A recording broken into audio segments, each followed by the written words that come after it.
Assalamu alaikum, Noor. Wa alaikum assalam. Welcome to Thank you. our second episode in Thank Istanbul. So actually we were discussing like which episodes we have to talk about, like what are we supposed to talk about. And just to have some fun, some tragedy, some cries. It's tragedy some for her. Yeah. And let's talk about Bali, Noor, Yay! today. Yeah. So basically, you guys, we are doing this series of talking about countries, basically, and usually we decided that we're going to do them like in a short. In podcast form, actually. Not short. In podcast form. So we already did 2 episodes in podcast form. You will be able to listen them soon, inshallah. But there are like some countries, and Bali is not a country, it's like part of Indonesia basically. But some places we thought it deserves a whole episode because like these places are like so popular, and I think they need like different perspectives to be heard before you go there. Yeah, true. Yeah, that's why we're going to talk about Bali in a whole episode on YouTube instead of not just only podcast that, episode. but because we have literally in these countries, like some countries, we have different experiences. Yeah. Which is basically like Bali, for example. Yeah. So we thought it's gonna be painful to talk about for me. Oh my God. I think I may cry when I'm making this episode because it's like, it was... She literally stayed like, only for like a week, you guys. Yeah, it was more than enough. I was praying to go back. Yeah, because I'm kind of like a little bit traumatized with Bali. So... Okay, let's start. Let's start. Okay, you want to start first or shall I start first? Maybe you start first. My experience. Yeah, so we don't just bullshit about Bali from the first 30 minutes. So let's hear like some good stuff at first, like your good experience, how it went for you. Okay. So basically, I visited Bali 2022, which was one of my first trips when I started not what I started, but one of the big countries while backpacking. And I stayed there for a month. That's Bali, and there is Lombok, which is another island just next to it. But mostly I stayed in Bali and nearby countries. And where did you stay in Bali? So in Bali, I didn't stay in one place. I just moved around. Because Bali is like huge. Yeah, I just moved around. I almost like went to the north, all the way to the north part where I was like literally there were like no tourists at some point. Because I was like, oh, I'm going to swim with dolphins. They have this thing that you swim with dolphins somewhere. I really like this weird tours that Bali has. I was so like breakfast with orangutans. Like, that was a hilarious thing. Like, who would do that? Like, why would someone do that? I literally woke up at 5 a.m. because I was like, finally I'm going to swim with dolphins. And dolphins is like, it's symbolizing luck, right? So like it's on your luck to see a dolphin, basically. Yeah, that's what happened. Believe me, that's what happened. Oh my God. So there is no dolphin. I thought like I'm going to swim and then the dolphin next to me. That's how delulu I was. And for those who doesn't know me, I hate waking up early. Like the only thing that I will wake up early for is like prayers, and I will go back to sleep. Or flight, even with flight nowadays, I just started hating early flights. I think I'm getting old. No, I feel the same, honestly. It's because we're getting tired or like getting old. Yeah, okay, I confirm that actually. Because I'm like, no, I want to fly at afternoon. No. I don't paying extra money, to fly in the afternoon. Yeah, so back to the Bali thing. I wasn't alone. I was alone in some part of Bali, but let's say majority of it, I wasn't alone. So I was with friends that I met from Couchsurf and from my hostel since day one. I arrived day one because for people who visited Bali, it's like a popular destination for backpackers, and they have hostel culture is like full, and it's like a vibrant. Did you find Muslim friends, or like is it that all of them are Europeans? No, they were like Europeans. Because like just to give some detail, Bali is like, I say that it's colonized by Europeans. Yeah, true. Not only me, actually. Like, I think Europeans also don't deny this. I think so, yeah so it's like all Australians and like all Europeans are there, basically. And wasn't it like a party hostel? I remember you said it's not that. Yeah, my first hostel wasn't party hostel. Like back then, I just started, in the backpacking thing and the hostel culture. So I didn't knew that there There's a was a difference. thing that called party hostel until I ended up in a one, and I was like, I'm going to pack my stuff, and leave. Yeah. But I couldn't leave, so I had to stay for one night where like music was on from 8 a.m. until midnight or 1 a.m. They Literally, like almost 24 hours. The music is blast on. Yeah. So and like they drink inside. Yeah. So we call it party hostel, but it's known as social hostels. When I was like in Gili Island, which is some of like small islands close to the big Bali. I heard about it. Yeah. So this like island also is known of partying, but still it's like somehow part of it. If you want to party, you can. If you want nice, quiet places, you can also. I ended up like in the party hostel, so it was like on fire, they start the party in the hostel and then finish it outside of the hostel. So it was like a kind of awful experience, but that's part of it, basically. So you changed your place and you went to like a normal hostel? The thing is, I changed my place, but I didn't stay longer, there anyway. So my trip, because it was a month and I wanted to see everything, so I was literally killing myself, like changing places every 2 days. That's what I was doing in Bali. So and that's really, really tiring. Yeah, it is. Because like you just have to pick your stuff. You go to somewhere, you know that you're gonna leave there like 2 days later. You just don't want to open up. Even now, like you have your whole luggage from Malaysia that is like reserved. She's like, no, I will never open it. Like till I go to Malaysia, it will not be open. No one can touch it. And she's just bringing her everything on her like backpack, just to stuff that she needs in Istanbul. Yeah. So because if you open it, it will be like a whole hassle to just close it, pack it again. That's the thing. And imagine you do this like every 2 days. It must be so tiring. I was actually packing. I was packing lights back then when I had like my Bali trip. So it was only one backpack, but. You just open it and close it, as you said, every 2 days. It just gives you a headache, Yes. And the hostel culture in general, sometimes you go in some hostels and everyone thinks like on the floor, like I don't know if you ended up in such a hostel. Sometimes I'm like, I'm walking and I'm like, putting things like aside by my feet because everything is just like on the floor. Yeah. So you don't have any personal space. Yeah, actually. obviously. And I'm like with my tiny backpack, trying to fit her somewhere. Yeah. So did you have like nice friends? In general, I met Muslims, but I couldn't hang out with them that much because majority of them, they were coming for honeymoon. I didn't met solo backpackers, Muslims in Bali. Maybe there were, but I didn't met them. So I was hanging out mainly with non-Muslims. And for a short period of time, I was hanging out also with one Indonesian girl that I met from couchsurfing, which used to help me a lot in one of the expensive places, which is Ubud. So Ubud is like so expensive, and this girl, she hosted me. Okay. And she was showing me around, and I was like, oh my God, because I was like on a budget. And beside that, I was alone, basically. I was alone for a short period of time. I don't know, maybe a week or like something like this. So that was like the overall vibe of Bali in general on what you guys need to expect from. It's either that it's couple. And like you just go to your private villas. Yeah, and you go just to don't your go private, out and order your food. It's just so cheap. Or it's people and friends coming with. Like not friends. It's either they met in the hostel and they are now hanging out together. Yeah. There is no solo person there, like just enjoying life in Bali. Other than me. Because I had no idea that it was like that, like such popular places are like the best spots for solo travelers normally. They are like that. And you just go there and like you just But because you didn't stay in hostels. I did. Even though I met people like... You ended up in a quiet hostel. Yeah, that's the thing. No, that's another thing. Okay, I will speak about it in detail when it comes to me. Yeah. But the thing about Bali is that you there is no transportation other than bikes to solo travel. That's another thing you guys have to consider. You have to have one friend at least to rent a car. I don't think renting a car is an option at this point.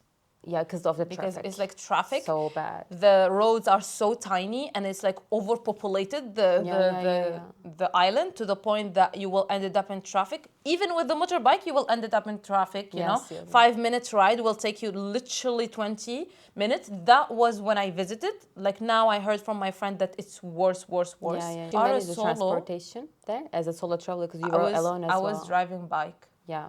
And that's where I learned actually riding bikes. Guys, like disclaimer, don't do this. Don't do this. In Bali, no. Because like that's Have you ever had an accident? I had an accident. But I had an accident because of like Indonesian driver in front of me that has like his brakes has no lights. So he was stopping and I didn't saw that he was stopping. Did you crash to him? I crashed into him. And I was with my Indonesian friend, so luckily that she helped me. But disclaimer, never ever learn how to drive motorbike in a Bali because majority of people are learning there. They don't know and they have never even drove a car. Literally. Yeah. Not even a bike, not a motorbike, I don't care. Really? And like because the roads is like so crowded and everything that you need to have like a skill on how like to manage and balance the motorbike and everything.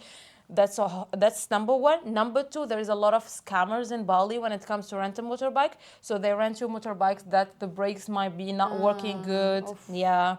Or like the tires or whatever. So you might be like a good driver, but you might ended up like having a bad accident because your motorbike is not good. I also heard that police officers are getting advantage of this, and they just give you a penalty. They just keep stopping you, and I saw a bunch of people like police was wanting money from them. Basically, maybe now I don't know. Back then, that's like I saw that in Thailand a lot, but in Bali when I was there, it wasn't the case. So yeah, and when I rented the motorbike, and it wasn't my first time ever because I tried that back home. Bali context is like whole different, you know. What do you mean? It's like so hard to drive bike there. I mean, it doesn't matter if you know how to drive bike in your home. But in Bali, because they're like rice fields, like the road is so bad. There are so many bikes around, and the more dangerous thing is there are cars as well, like, and they can crash you. And, like, and a lot of people also drive also without helmets, you know. It's just like, it's in Bali, you will see people with scratches. You will literally be walking in the street and you will see people from accidents, you know. I don't know if you saw that or not, but I saw that a lot. One guy is broken his bones. I saw another one is like all his knees is like scratched and like with bandage. Like the maybe I didn't maybe realize you didn't that. notice. But with this information, if I look at them, probably I would see. Yeah. But yeah. And if anything happened to you, also they charge hella money for medical treatment, basically. Yeah. That's so bad. So avoid that. So it's kind of like a dilemma. You cannot travel without a bike, but if you travel with a bike, it's like so hard. Unless you're with a local person who knows how to drive bike there. Yeah. But I think overall, what made you not hate Bali is that it was several years before it was like so crowded like this, but still like you were stuck in traffic. But also you were able to manage yourself. Like you wanted to go somewhere, you could go. You were with some people with you. So yeah, I think that's why. So you guys have to consider this before coming. I think now it's like with the fact that it's getting more popular, maybe it's possible to find like a company, but depends if is it Muslim or not, because at the end of the day, Bali is not a Muslim island. Indonesia is Muslim, but Bali in general is not. And there is a lot of European living there also. About the European thing, I think people are missing, and I was missing that point. The thing is, it's not normal Europeans or Westerners going there. It's like imagine like in every country, there's like a group of people who love to party. And just imagine a place, an island, which is so huge, that all those group of people who love partying in different countries, they all come together in Bali. So what are they going to do? Party every night, basically. But you still can avoid that. If you have a bike. Again, don't make me mad. I didn't have a bike. So I had to be in those places. I'm mad. I was telling her, Beza, don't go to Canggu, don't go to these places. You will end up like in partying neighborhoods. I didn't, but like, I didn't understand anything from Canggu because like, it took me 1 hour to get to Canggu. Yeah. Because of traffic, I went That's there. the most saturated place on Bali. I just found a coffee shop which was nice with the rice fields in front, and I was the only person in the coffee shop, which was like I was listening to my head like after all of those crowds, and I stayed there whole day because my whole goal with going to Bali is to experience this expat life because I was always because thinking this the digital nomad for people. Yeah, there is a lot of digital nomad living there. Yeah, and they actually she have been talking about it for a while. That she was asking me how is the experience, digital nomad, blah blah blah blah blah blah, until she went. Yeah, so like when I went to Canggu, I experienced it, and I just had to go all the way back, which is normally, if there's no traffic, I think 20 minutes, but with the bike, and I'm just, like, you just have to, order a Grab bike. Yeah. It's like taxi, you just, instead of ordering taxi, you just order a bike there. And I'm beside it, which is so uncomfortable because you don't have any place to lay your back, and you're stuck in traffic for like 1 hour, which is so uncomfortable, and I had like so bad backaches. So that's why I didn't even enjoy Canggu, Yeah, that's the difference between your experience and mine. So you gotta be really considering this. Yeah. When you have a bike, you can go to natural places, which I wanted to go actually. You can have one of your friends. You have freedom, basically. Yeah, exactly. Literally. Because it's like a beautiful island. There is a lot for, especially for people that never been to that part of Southeast Asia. So it's kind of like a friendly place, to start with in terms of like nature, in terms of people, and in terms of like navigation in general. In a way that I mean that there is tourists going there. There is foreigners already. There is like the tourist community. You're not going to end up like Borneo, in a basically. it's not like a small village. Food. You can find your own food. For example. Oh my God, the food thing. I will talk about this and continue your sentence. Yeah. So basically, it's convenient because you can find malls. You can just do anything you want, like you have been doing in your own city, like in Western countries. Yeah. But in Bali, in the middle of nature, basically. Beside an ocean, if you like surfing, it's like perfect place. But it's again like I think it's more about what you're expecting to find in Bali. So it's hard to manage it yourself on your own if you don't have a bike, because local transportation, I had to go to Ubud on my own with like several buses, and like with traffic, like taking a bus there is the wrongest decision that you can ever make. So it's like so hard to manage overall. And why I didn't rent a car is because you can only rent a car with someone. I could pay the whole money and like rent it on my own, but I just don't want to end up with the taxi driver in a private car, me and the guy going to Ubud like alone together, like several hours drive. I wouldn't feel safe, or like I wouldn't feel comfortable, and I wouldn't enjoy it, alone. So I was like, I have to have someone. It's actually not me coming to this conclusion, but my hostel girl saying me that. I was like, Why she didn't go with you? No, like there was a girl in the reception. I asked her, like, how can I go to Ubud? She was like, yeah, you can rent a car. And I said, but can I rent it alone? She said, no, you have to be with someone. Don't you have friends? And I'm like, no, I came here alone. She was like, normally, keep this in mind. I didn't know this information. If I asked her before, like several days before, they actually may match you. Like someone says, I want to go to Ubud, and another person comes, and they match you, and then you take the car together. So I didn't know this. If I knew, that maybe I could have arranged it before, but I just go to her like, I just went to her like one day before I left, so I kind of missed that opportunity. Yeah. So I had to manage it on my own. Luckily, I met like two really nice Balinese girls on the way. They just helped me with everything, like managing it. We just chit-chat a bit. So that was the annoying part for you, which is like the transportation. I was alone, and I didn't know how to ride a bike. I didn't rent a bike, and I didn't want to hang out with Westerners because I was not interested in that anymore.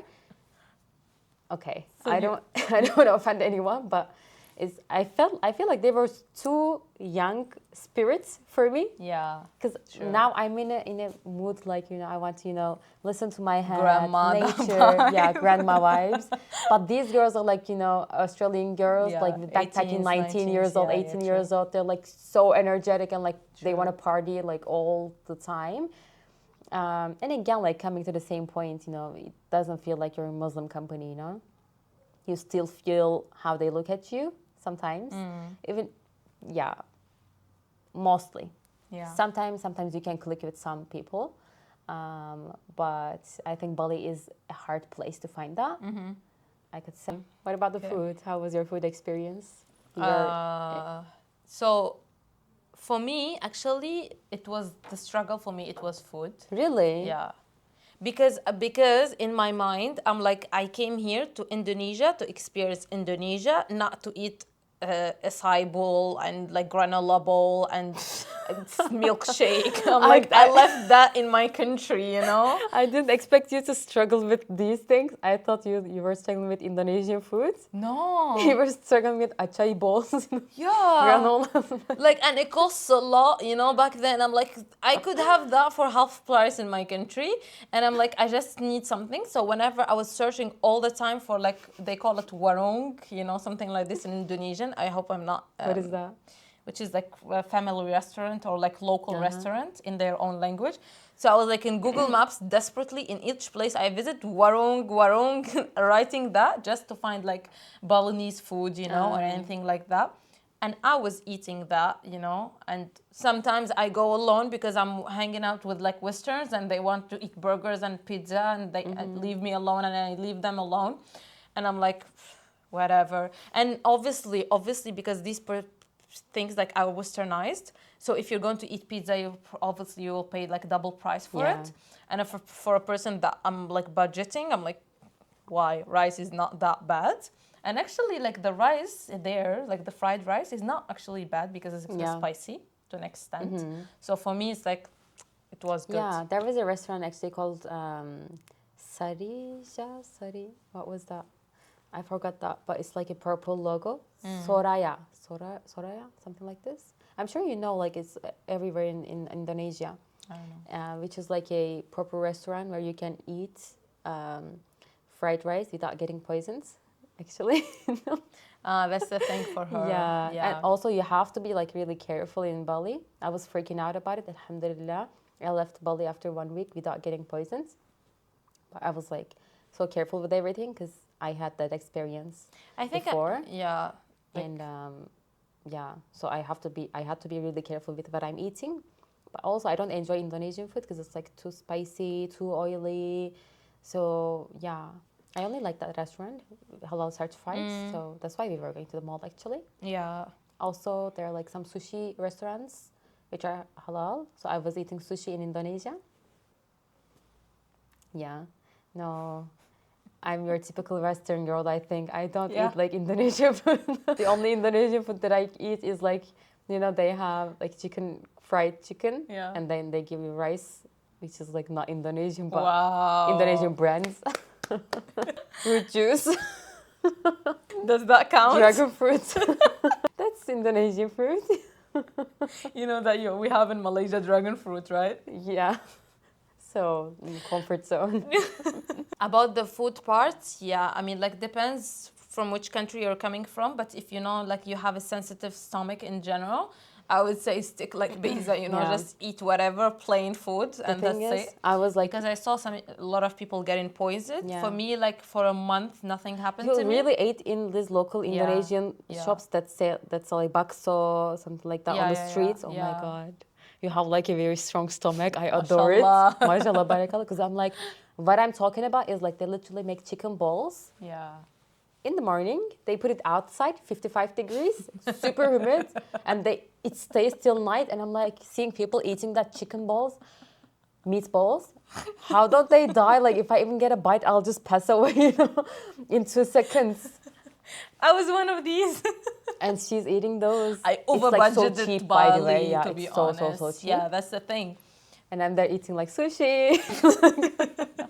You know, this simits, like Auntie Anne. Yeah, Auntie Anne, yeah. Yeah, in Malaysia. Yeah, I was going and eating some things from there. Oh, there is there in Bali? Yeah, there is one. That's how you know that I didn't visit any mall, any fancy places in Bali. I literally didn't know that they have. I explored Auntie Anne when I visited Malaysia for the first time. Really? Yeah. You know, this Boost juice. Yeah. I was having They have that also? Yeah.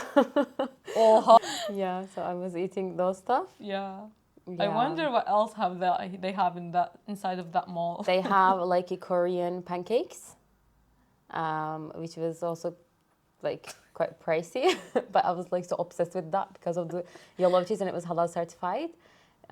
So yeah, I was eating those stuff basically. Yeah. And yeah, I that's why I didn't struggle with food in Bali. That was good for me. And you can easily find halal food for real. Actually, like you can still find like granola balls and these kind of things, sandwiches, you know, I don't know, Omelets in the morning. omelets, stuff it like was that. perfect for me because like it's the perfect breakfast, you know. Yeah. This is what I struggle with in Malaysia and Indonesia, but I could find like scrambled Bali, eggs, yeah. like you know. So you can still find like local food, but you just like you have to do a little bit of research, or do like me, get outside of Bali and go to Lombok.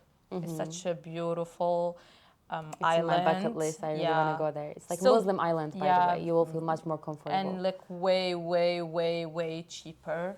It's like cheaper. Okay. It's like Indonesian prices, Yeah, basically. but again, you need to know how to manage it because I don't think you can also survive in Lombok without a bike. Obviously. The only place that you don't need a bike in is like Gili Island, because basically Gili Island is like small island. You literally can finish it in 30 minutes walk. And it's not allowed also to have a bike. They do ride bicycles. That's the only place.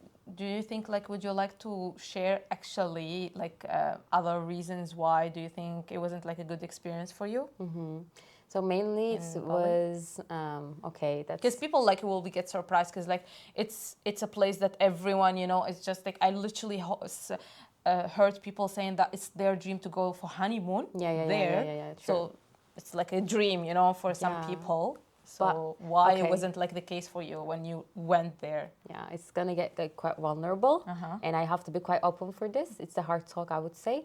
But what I struggled most is that not nudity, but it's like people are showing off too much and like they're in their best form out there. They're wearing so beautiful clothes. They're making their hair. They're like with their husbands or boyfriends hanging out all the time. True. Yeah, and like you feel loneliness to the core. And as a hijabi Muslim, we also have the desire to, you know, beautify ourselves, but we are protecting ourselves for the sake of Allah. But it doesn't mean that we don't struggle, right? So that's Bali is the place that I felt that struggle to the core, because like everyone around you is like so beautiful to the point that you feel like so ugly, you know, showing too much skin and just Yeah, like on yeah, point, that's right. you know. That's Sometimes right. like the thing is they are so chill that sometimes they are just wearing yoga, let's say that's also yoga right. Now I shirts remember, and tops, and she's doing braids, you know, and like 10 out of 10.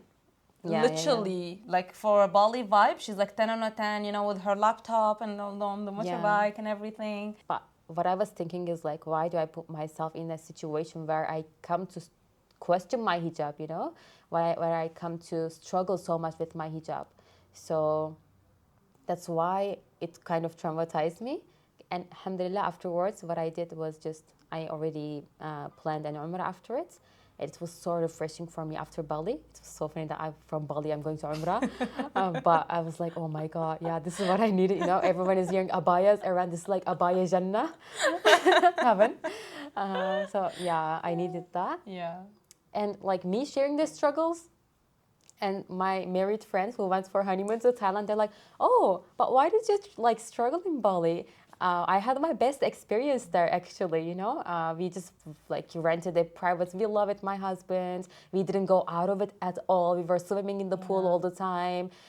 We had our own bike. We were driving to wherever we want to, the places that were not crowded, so we didn't see too much nudity. And I'm like, good for you if you have if you have experienced it this way, if you managed to do it this way. So I was actually quite surprised when my friends said that it's like a perfect spot for honeymoon and they had like a really nice experience, because I was like, obviously you don't stay in the villa all the time. You always also go out, you know? Yeah. And it's impossible to run away from the Westerners around, and they're like wearing shorts, they're wearing like bikinis, and they hang out like normal that. clothes basically, because Yeah, like that's the because way they just that do they surfing and then they Yeah. go to eat with the same clothing. So that's why it was like so uncomfortable for me. And I can't imagine going there for a honeymoon, honestly. It doesn't Yeah. matter if I have a bike, it doesn't matter if I have like a car. It's not about transportation, food, anything, but it's more about being there and like witnessing those things. You see haram stuff around you all the time, and you are around like bars all the time. Like, why would I want to go there, you know? I'm saying this because I can compare it with the beautiful islands that I have been to. Malaysia. Like in Malaysia, they're like so beautiful islands that people are wearing modest clothes while swimming. Even in Korea, like if you go to Busan, you will see that people are swimming in like full suits, you know? Even men, children, they don't like wear like short stuff. So it doesn't bother your eyes. You feel that families go there, so you feel more comfortable. Same applies to Maldives, depending on the islands, but you can feel more comfortable. Because we were talking and she was like, would you recommend to people to go to honeymoon in Bali? As a person that have been roaming around Bali, it's not like I recommend that you guys will go, 100%, something like this, but you can basically still avoid, these places or these whatever, things that you don't want to see. Because it's an island, yeah, it's saturated and everything, but still there are like places where there is basically no one or not many people. So if you still can manage it if Yeah. you have that flexibility when it comes to transportation and like moving around with your husband. And you don't go to touristical places Yeah, just and you for don't sake go- of going there, yeah, yeah, basically. Because also even the bars that she talked about, it's basically mainly located in like one area. You can literally like skip that area, like I would Yeah, say. my mistake, I think, was just staying there. Yeah. And basically that there is area. nothing in that area. Like most of it is like digital nomad area. And it's where like they close to the other places. That's why it's like a central area. If you want to go to Uluwatu, if you want to go to Canggu, if you want to go to the Nusa Penida, it's like and it's close to airport. So that's why you also suggested me to stay in that area. Because if I stayed in Ubud, it's like so hard to access to everywhere else. Yeah, but if you stay like for a night and then you go to Ubud or you go to the east. Yeah, but I wouldn't change like a East place part, every 2 something like days. this. Yeah, so I was like, I wanted to stay in one place for the whole week. It's like transportation-wise, it's the best spot, but it's like full of bars around, and it's like beachside instead of forest. So maybe that's also why. So Even where like, you stay, I think it matters. Still, like to say this, so I don't look like I'm advertising, and then it's not a Muslim island, so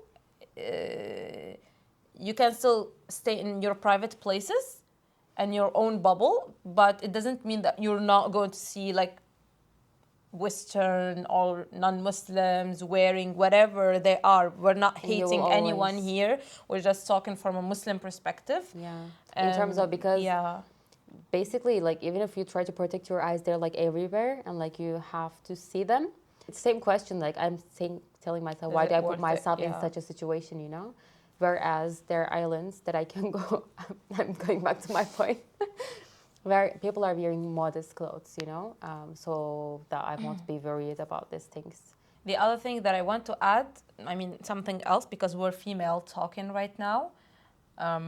With everything, I didn't felt unsafe in Bali, to be honest. Yeah, obviously. Indonesian people are like so nice. Yeah, honestly. they are so chill. And like, because still it's like, it's mixed at this point, you know. You see like literally all nationalities in Bali.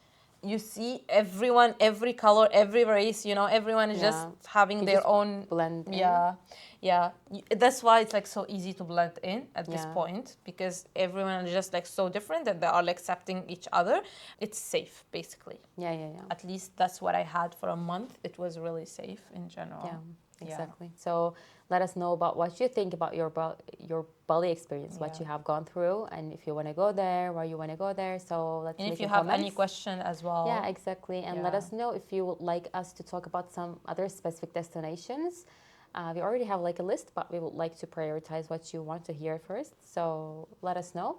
And inshallah, we will meet in another episode soon. Inshallah. Inshallah. Inshallah. Assalamu alaikum.